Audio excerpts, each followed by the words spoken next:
Hello, everyone. This is another episode of UnPontificated. My name is Vuyo, and in this episode, I'd like to talk about tariffs.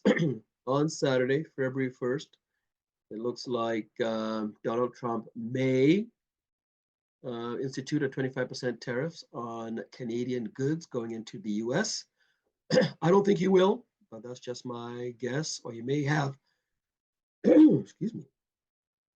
He may have kind of stepped up tariffs, like 5% here, 10%, up to 25%. Who knows what Trump is going to do? I don't know if he knows what he's going to do.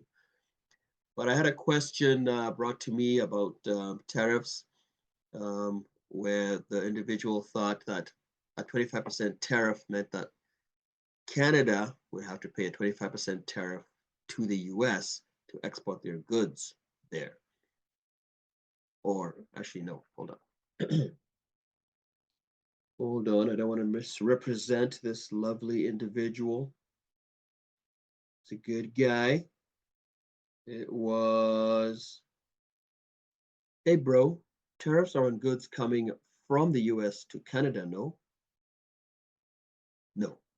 I mean, there may be tariffs on goods coming to the US from Canada, but when Trump says 25% tariffs on Canadian goods, he wants to institute a 25% tariff or tax on goods that Canadians want to export to the US, and the US buyer pays the 25% tariff. So I want to do kind of an episode on tariffs, and I'm going to use the CBC About That, Andrew Chang again. I like what this guy does and his explanations, and he does a really nice explanation in this episode on tariffs. So let's check him out. By the way, guys, please like and subscribe if you like what you're seeing. So when you like the channel, actually helps me grow the channel, and I appreciate it. Thank you.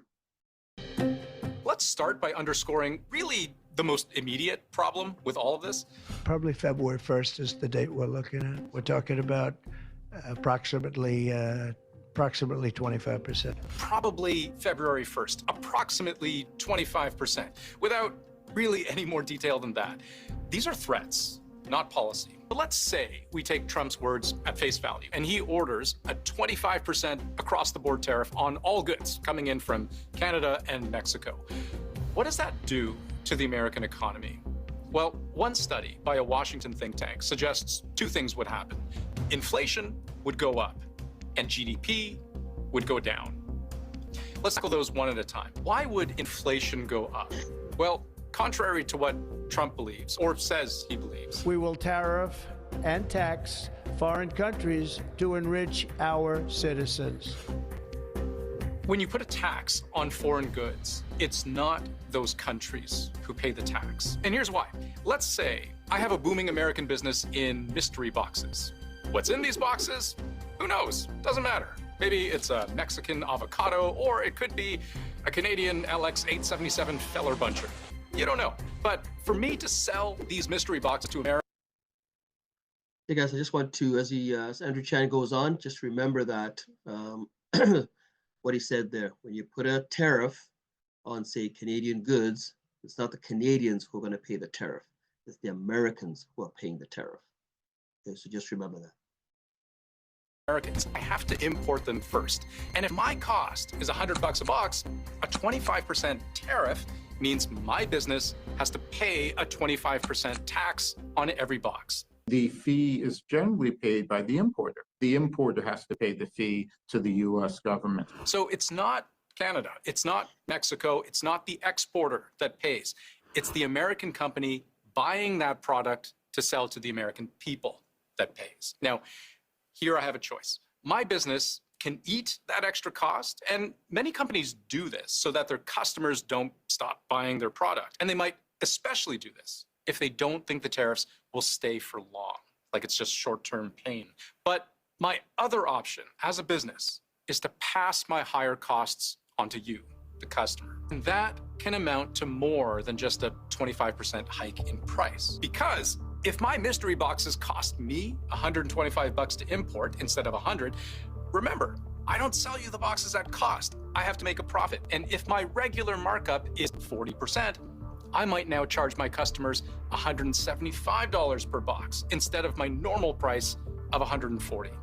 That's a more than 25% increase. We saw a really interesting example of this inflationary pressure at work in 2018 when Trump put a tariff on washing machines. American researchers did a whole study about this because not only did the cost of imported washing machines go up, LG and Samsung are South Korean, but even American washing machines somehow became more expensive. Here's the kicker. This study also found that the price of dryers, their price went up by a similar magnitude. It didn't matter if you were foreign or domestic. Dryer prices across the board went up by a very noticeable amount in a very small amount of time. So remember what Andrew's talking about here is inflation. So I guess in 2018, when the tariffs were put on washing machines, you saw inflation go up because the prices went up. So might that happen again with whatever Trump decides to tariff, inflation going up like this? I find it interesting that the American ones, the price went up on washing machines that were American. Their prices went up too because they could make more money. Money, follow the money.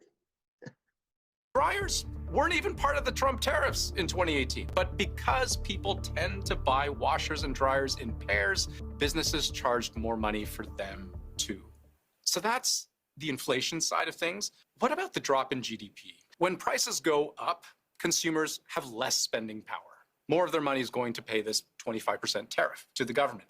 And that means businesses are taking in less money. Consumer spending accounted for almost 70% of US GDP last year. It is the driver of the American economy. And speaking of drivers, the auto industry is a really good example of how damaging tariffs can be for those who have to pay them. Because cars aren't just built in one country. The engine might be built in one place, the transmission in another. Then they're assembled in yet another place. And all of these components can cross national borders multiple times before they magically turn into a car. A tariff charges a tax every time they do. If you're a manufacturer that is responsible for that supply chain, would you not just move your supply chain entirely into the US and forget the idea of having to deal with tariffs entirely? And there's the key to understanding Trump's position. Another stated goal of these tariffs is to turn American purchases into American jobs by actually making the things that people usually buy. It's also worth mentioning, tariffs do bring money in to the US Treasury. The estimates I've seen from what Trump has proposed are in the hundreds of billions of dollars a year. That's money that can fund the military, border control, tax cuts, whatever Republicans want. But long before any of that happens, countries like Canada suffer greatly. Let's go back to that chart showing the drop in American GDP. For whatever hit their economy takes, the Canadian and Mexican economies are projected to get hit 5-10 times as hard. Because a country like Canada relies much more on the US than the US relies on Canada. And this is why our premiers and everybody is panicking, right? Because this is why Trudeau said to Trump that it would decimate Canada's economy. And why Trump said, well, then you better become a state. Trump. Anyway, we'll see what Andrew Chang says about that. 78% of our exports go to the United States. So if those exports are suddenly 25% more expensive, then Americans aren't going to buy them. Or they may buy what they need, but they're going to buy significantly less. So there are some estimates that believe Canada will fare even worse than the scenario I just showed you, that even a more modest 10% tariff would cause Canadian GDP to fall more than 2 percentage points, which maybe doesn't sound like a lot, but on $2 trillion of GDP, 2% is $40 billion. That's more than what Canada has typically spent annually on its entire national defense budget. Up the tariff to 25%, and the damage gets even worse. Weaponized uncertainty instills fear into foreign investors, and it also instills fear into Canadian companies that maybe I need to move that plant expansion to the other side of the border. And let's consider the auto industry once again. Vehicles are Canada's second largest export by value at $51 billion annually. The overwhelming majority of that, 93% of all those cars and trucks, go to the United States. So the US and Canada have an average tariff rate now of less than 5%. Quintupling that is just unimaginable. Canada is in a real bind if it can no longer trade effectively with the United States. So let's try to understand what the Canadian strategy might be if Trump's opening move is a 25% across-the-board tariff. And we can look back to the last time this trade war happened for guidance. The first type of tariffs that a government would tend to impose would be against iconic U.S. products, things like bourbon, whiskey. So yeah, that would hit Kentucky hard, but Canada can replace the bourbon with Canadian rye whiskey. No big problem there. And so they'll go after those iconic products, Georgia peaches, Florida oranges, etc.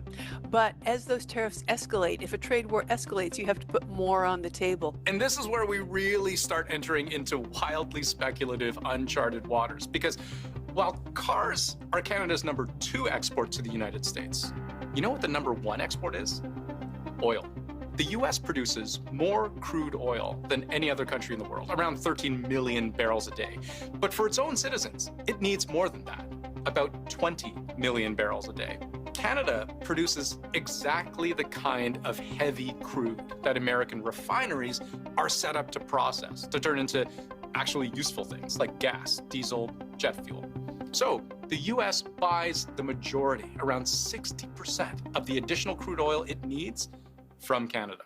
Sourcing this oil from Iraq, Iran, Venezuela, that is politically, economically, and logistically far more difficult. A 25% tariff would hurt Americans. But if Canada retaliates hard and takes the so-called nuclear option, slapping down its own export tariffs on Canadian oil or banning its export to the United States entirely, The Americans have a cushion. If we have to cut oil, what do we do with the oil? You've taken 90% of Alberta's exports go to the US. So again, you're going to wreck the Alberta economy. You're going to impose all those costs within Alberta. And for what? bottom line, trade wars are messy and also hard to. Yeah, I mean, this is Danielle Smith's, the premier of Alberta. This is her point. Like when Trudeau says everything's on the table, or some of the other premiers say everything's on the table, and she says, well, oil's off the table. I mean, it doesn't look good to the U.S. because one, we're not, a team. We don't have a united front, but you can get her point. Like, what is she gonna do? What is Alberta gonna do, or Saskatchewan, or gonna do with the oil, with your oil? Sell it elsewhere at cheap rates, or they're gonna stop making as much as they do, and then put people out of work. So it's a tough thing. I really pray that Trump doesn't do this. Forecast, because all of this is just the beginning. Donald Trump's stated ambition is to fundamentally reshape the U.S. trade relationship, not just with Canada, but with the entire world. In his words, the U.S. is being ripped off by everybody. So, as president, he's looking to change that. So there you have it, guys. A tariff is a tax put on importers. So to summarize, Canada sells is importing, or Canada is exporting to the US. The importer, the company that is importing Canadian goods, say Canadian cheese, has to pay a tax on that on that cheese to give to the US government. So whenever you hear Trump saying a 25% tariff, always think that it's the US company that's going to pay that tariff.